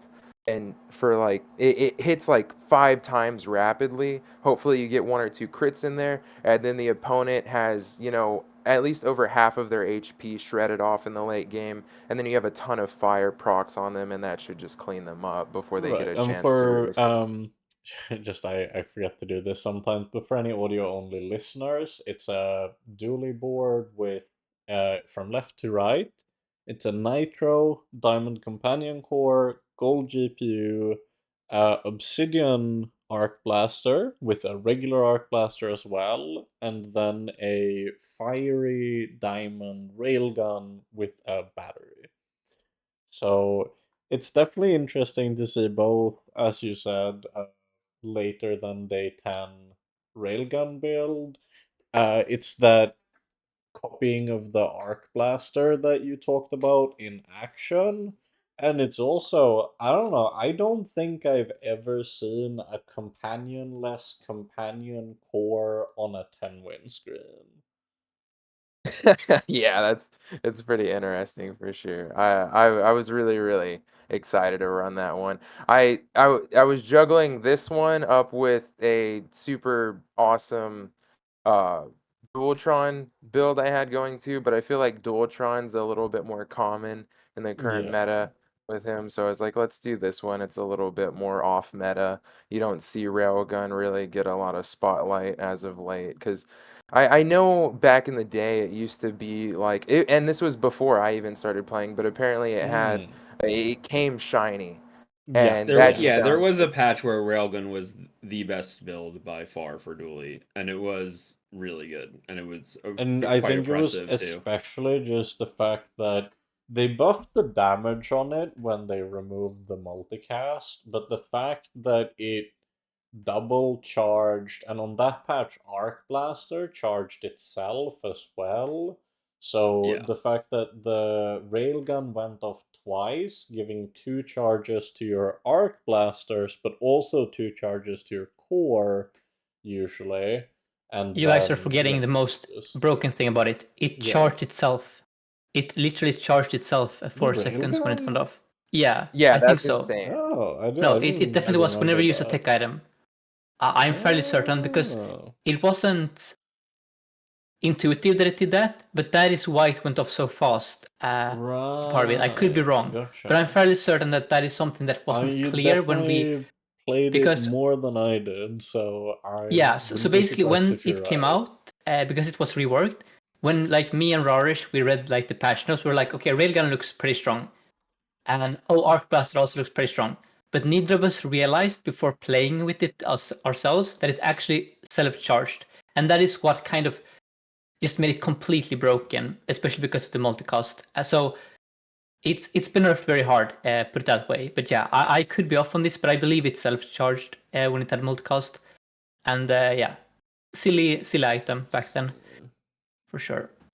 I mean, I think they've gotten a lot better at dialing in the balance. Like, I feel like when they overshoot by less, and when they undershoot by less. In these more recent patches, like I think we're converging on a spot where they're improving, is what I'll say. Yeah, I mean, they're in fairness, Cargo Pants, Beast of Burden, wasn't that part of the open beta, I think? So like they have. Yeah, I'm not saying they aren't gonna make mistakes. I'm saying Oh, I they think are quicker to fix them, you yeah, mean, they're quicker right? to fix them, Yeah. and Oh the yeah, I agree. severity of the Oh, for mistakes sure. is not as big, I think, No, I very agree with often that. either. So Yeah, I think that's true. it's trending in a good direction. No, if Railgun came out today, it would have been nerfed in like 48 hours. Yeah. It wouldn't have been. And same with like the Monitor Lizard array stuff that took 5 weeks to be. Yeah, for sure. Sixten, if you guys want to look really quick, I just posted another yeah. one that might give you guys a little bit of a Ooh, yeah. So this a is where you rundown. you described it earlier how you use the companion core for haste. Yes, it's a very It is really similar cool. board to that other board. It's Yeah. almost Yeah, it is, but it's this the time it's exact shiny. same items, right? No, Yeah, it's it a is different actually. No, core, no, right? no. No, it's the Oh, same. am It's I? the same 1-to-1, the item. Oh, it's the same same. Oh, items. it's the same. Oh yeah, it's literally the same, just in different Yeah. order. Yeah. Yeah. That's really interesting. Yeah. This one was a ton of fun. It wasn't a perfect, and we definitely took it into the late game, but the skills were so Out good of with this one. curiosity, so since you had Nitro on both the boards, is that you just think that's the like best remaining tech item, or was it more of a coincidence? No, it's definitely one of the peak tech items to run. I think the the 4 small tech items you see are probably the best ones to run Yeah. currently. Yeah. So Nitro was one of few items that didn't get bonked. It Yep. stayed at 4 seconds. Same with battery. No, wait. Yeah, battery as well. I think. Battery's Yeah. And GPUs like that's I think like Nitro. Before the bonkening, there were like more 4-second tech items. There was like more competition, whereas now it's kind of just one of the strongest tech items by far because the others got nerfed from the bonkening. But yeah, I want to try it. Like you, Vampire got me hyped to try Railgun again. Like looking at these screenshots, I haven't tried it, but I really want to now because it's it's different from the Ignition Core stuff for sure. Definitely. And I have to share. Okay, last one I'm going to share with you guys. This No, is hit us with it, yeah. This is the one I got as my second to last game last night. Let me see. Where's it at? Here we go. Yeah, second to last game. I had 2 very, very amazing 10 pieces before I hopped off last night. This one is when everything goes right for Railgun. And then after that, I had a disgusting Oh, dually you build. have The Z sword. the sword. Yeah, Yeah. Zord. Yes, yes. I Yeah, literally Z couldn't sword. tell you what that item does. Like, I think it has It cooldown reduces reduction. the cooldown of It reduces the adjacent cooldown of items, adjacent items, yeah. and it gets multicast if you have a large. Oh yeah, Correct. So right. it's a tech item that has multicast, and it cools down your railgun by 15% at gold, 10% at silver. If you can't find all the, and that's what happened to me here because it was such a fast run. We won day 1 through 10 with it, and I just wasn't finding any other small tech items. So usually what you do is you take Z Sword off and you put in small tech items for faster procs. But Z Sword is a great placeholder as a medium tech item because of its cooldown reduction, its multicast, and it's not a bad hitter with a crit core. It's a nice Yeah, little it's support still damage that's item. 110 damage with 20 burn. Like it'll hit people for sure. Yeah. So like crit core, right eye. We had easily over 100% crit on the railgun. I didn't even have to enchant it. Um, what did I even enchant on that board? I don't even remember. Let me see. Let's see. No, it Or I did, seems no, no, I like did that's a enchant it, but it was a turbo bad enchant. railgun, It was a right? turbo enchant. Yeah. Correct, correct. You can Yeah, and kind of vaguely see the blue sheen of a turbo enchant. yeah, and that's kind of an unlucky roll, but compared to all of them, it's not the worst because hey, at least you can haste some of the tech items on your Yeah. board. Much better than a heavy. Like the enchants you really don't want to see on the railgun or any sustain enchants or the slow enchant. So shield, heals, and heavy are probably like not gonna do it for you, especially if you have to take it in a late game, because it just doesn't compare to other scaling or sustain items. Like you're just gonna get outclassed there. So you really want fire, poison, shiny, obsidian. Um, and haste at the very last. Yeah.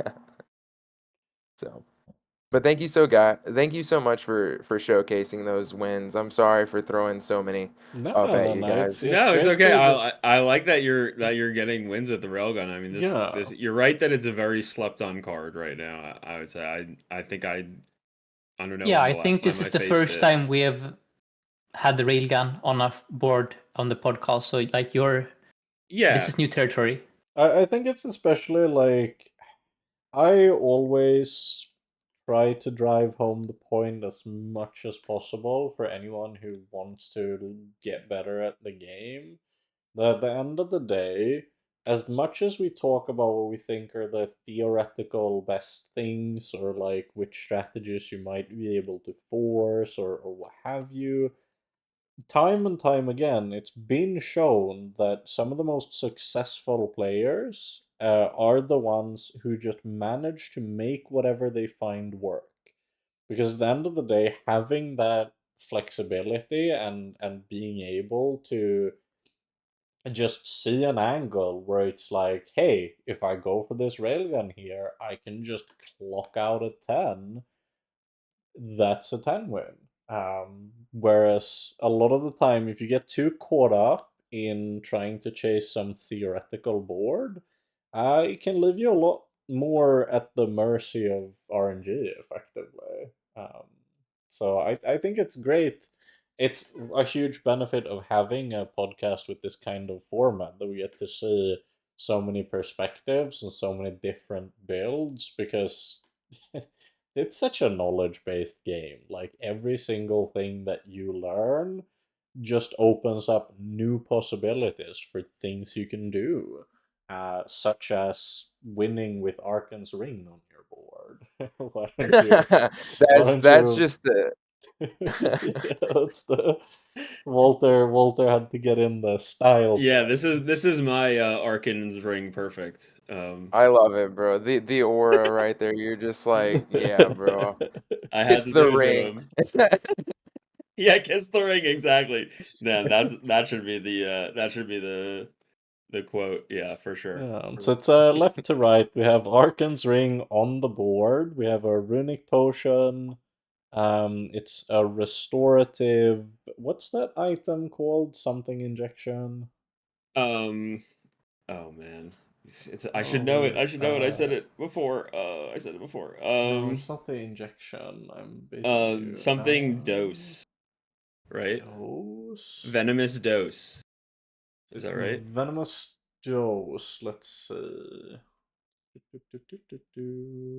Yes, it is venomous dose. So it's a restorative Okay, let's venomous go. All right, dose. I know it. I'm not a With fraud. a regular old, that's the barbed claws, the rapid injection system, the spider Fielded rapid mace, injection system. Yeah. and that's the optical what now? Optical augment. Optical augment, and then the adrenal converter. We're Yeah, still adrenal converter. Yeah. we're still working on nailing all of the Yeah, no, names on yes. the new You better learn items, them. You're going to be but playing against them a lot, I yeah. promise.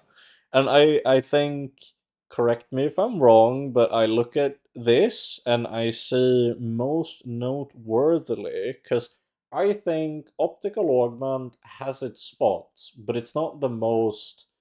It's not something you always play on Definitely these not. new Mac boards. However, I do spy with my little eye that you seem to have improvised weaponry at gold, no less. That is correct. That is the thing that turns your optical augment into your damage scaling, and that is kind of what unlocks this as a late game board, because the issue a lot of times with injector is that if you go up against um someone who also has, like, I don't know, like Vanessa Aquatics or something, just something that's going to cast a lot, Yeah. they're going to be able to cleanse this poison will never kill an opponent who is doing a bunch of small heals. So you need a different form of scaling. So you need like either you need to scale the poison number on your items, or you need to scale the red number on your items, and that's kind of the quote unquote problem you have to solve with injector board straight up. Like, that is what I mean. What Poppyfield and Test Subject Alpha do is they solve that Yeah. problem for you. But if you have a way to solve it with a skill, then you don't have to play those cards, and you can just play the machine and your Arcan's Ring, to flex on them. So that's what I did. So yeah, Yeah, if someone lost to that ghost, I imagine I they'd bet someone be. did lose to it. I bet they were not super happy about it. But no, I think that's been good coverage of a lot of new stuff. I'm sure we'll inevitably end up talking more about Pygmalion. I feel like he is very standout, especially that tempo weapon style of playing him. I've been seeing it a ton. We'll make an effort to get a pig enjoyer for an upcoming guest. Yeah, we I have don't someone we in mind, don't so do it deliberately for any of our watchers or viewers. It's just simply we get anyone we can on the podcast. So many lovely guests to work through. It just so Hey, happens that at least amongst content creators and streamers, Pygmalion seems to be kind of the least popular. Is at least I'm my sorry, I had to perception. step away for like a split second right there. Did I miss anything No, no, specifically? no worries, no worries. I was just briefly mentioning how I think Pygmalion seems to be quite unpopular again among like content creators and especially streamers. We've had some people on like yeah, Sunny loves pig. Sunny loves Pig, Yeah. but I wonder if it's just that whole factor of like at least I can find that Pig feels very brain power intensive to play a lot of the time. You need to be very attentive. And I find that if I'm trying to interact with my chat and play Pygmalion at the same time, it's so much easier to slip up. There is Yeah, way he too much requires multitasking Yeah. involved. mental focus. Yeah, a lot of focus to play pig well. I agree. Whereas, if I was just coming home from my day job at the office and I just wanted to sit and relax to myself. To be fair, that's when I put on my stream. But if we pretended that I didn't put on my stream and I just decided to sit and chill with some good vibes and a hot drink and some music for myself, and I just wanted to jam out one game and I wanted to make that game one where I do something crazy, he's kind of the perfect character for that. I know I can't remember who said it, but it was such a perfect way to sum it up. If you want to get the most value out of your one rank ticket a day, then definitely go for Pygmalion. Oh, that was retro. Yeah, Retromation. Oh, it was retro. That- Yeah, he's a funny Yeah. guy, that man. That makes sense. That makes a lot of sense. Yeah, Speaking of I your actually stream, do agree. we want to do? Oh, sorry. Go ahead. Yeah. Oh, no, you go ahead. You go ahead. I'll go after I was you. gonna say, do we want to do like social medias? You know, Yeah, share we the can. socials or whatever. Yeah. Vampire, you can finish that thought you had, and then we'll wrap it up with socials. Okay. Yeah, I just really wanted to touch on my thoughts on Pig because he's my least played character, but I hear a ton of stuff from my community, and I have a couple friends on my stream that are big Pig enthusiasts. And what I hear from the community is like he's cool. He's got a crazy board. There's a lot of grief about him going against him, but when it comes to playing him, it takes twice as long to get a 10 with him Yeah. compared to just about any other character. So, if you're trying to climb rank, you can get the consistent 10s, but your Dooley and your Vanessas are gonna get like twice as many 10s when you get half the amount. And the same thing was kind of going with Mac last season. Go ahead. Yeah, he's kind of unfavored just by the system itself, and at least I always feel like when I make a lot of guides, that kind of content, and whenever I want to make a guide, the first thing that I have to do is I have to make sure to churn a bunch of games on a character to feel confident that hey, this works in practice too. It's not just all theoretical. And Mhm. I have very limited time. So whenever I think about making a pig guide, just actually getting the games in to feel like you have the sample size, it's kind of tough. It honestly, the Bazaar baseline, like on any character, there's no such thing as a fast run in my eyes. Yeah, Um, for sure. They're all definitely at least 30 plus minute games. I've tried to quotation marks speed run this game with Dooley and see how quickly I could get a 10. And I think I've hit sub 30 minutes on it, but yeah, like it's I real know rough. 20 minutes is like very doable, but then it's like it almost feels like you're not really enjoying the game that much at that point, right? Yeah, definitely. It's well, I guess it's kind of it's a way to challenge yourself, Yeah, it's especially if like you've a fun challenge played the meta. run.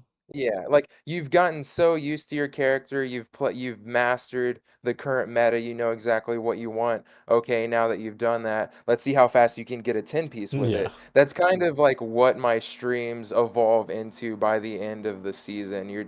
You're hanging out with me while I try and speed run like that's how it was on the last couple days of this last season. I was just seeing like, okay, how quickly can we get to top 40 before the end and let's go fast.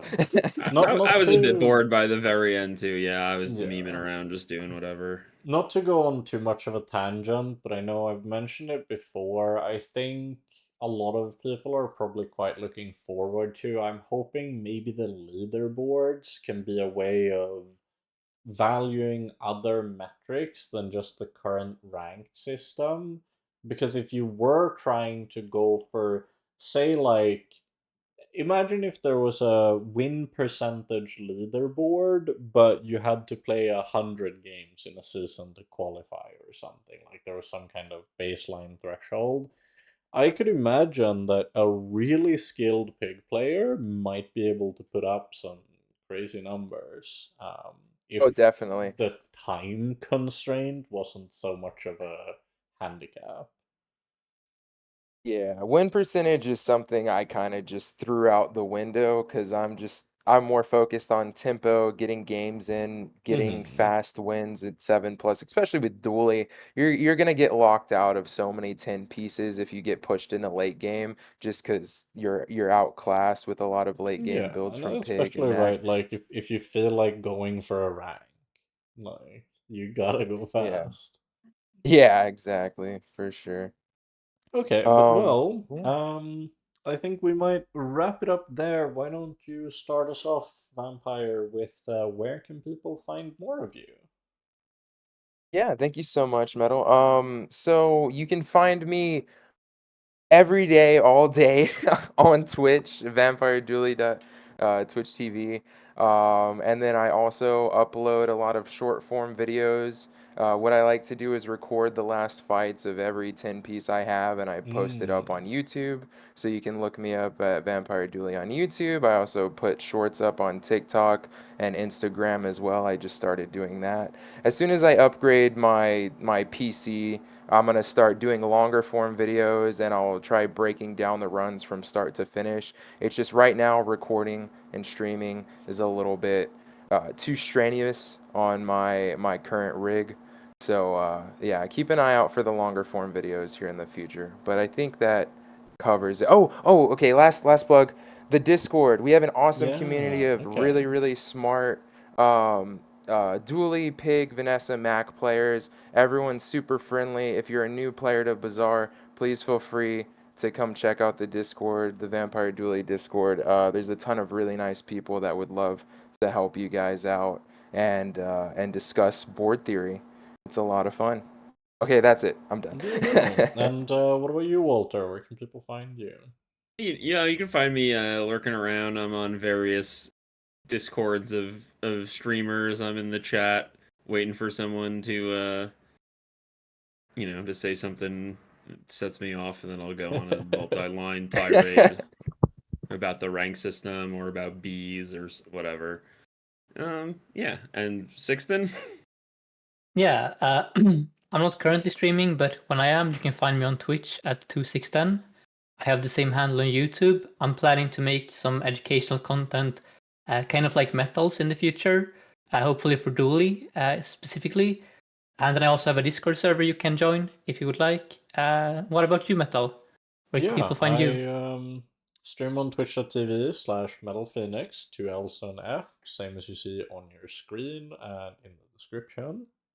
And I also have lately been making a lot of guides on my YouTube, which is the same name, just MetallFenix at YouTube. Um, I'm definitely planning on making some content going more in depth about the new Mac items. I've been talking a lot to Walter about it, and we feel like the new items are very, very fun, but the difficulty of the character has kind of skyrocketed as well. Especially after the femur nerf Yeah. too, where you can no longer fall back on femur. We'll see, Really, I mean, you can sort depending. of, It's but like, it's yeah. possible that Peace Rot ends up being that new kind of like consistent, reliable strategy that anyone trying to learn the character can force. But we just don't have the sample size yet to know if that actually works in practice. And all of the new stuff, you have to kind of get creative with it. So that's why I want to make a good guide to give people some, at least a starting point and some tips and tricks on like how do you get into it, where do you take it. But it's just as per usual, I'll make it as soon as I have the time. Um, and you can find it on my YouTube. I also have a Discord where if you want to ask questions about any of my guides or just talk to me or any of my community members, then you can go ahead and join that one as well. But in the meantime, I think this has been a spectacular episode. As I mentioned before, you can find us on YouTube, Spotify, Apple Podcast, and via RSS feed for your podcast listening app of choice. We'll be back next week as well with another new guest and another exciting episode. So hopefully I'll see as many as possible of you there. And in the meantime, I hope that wherever you are, you have a lovely morning, evening, afternoon, or night. And until next time.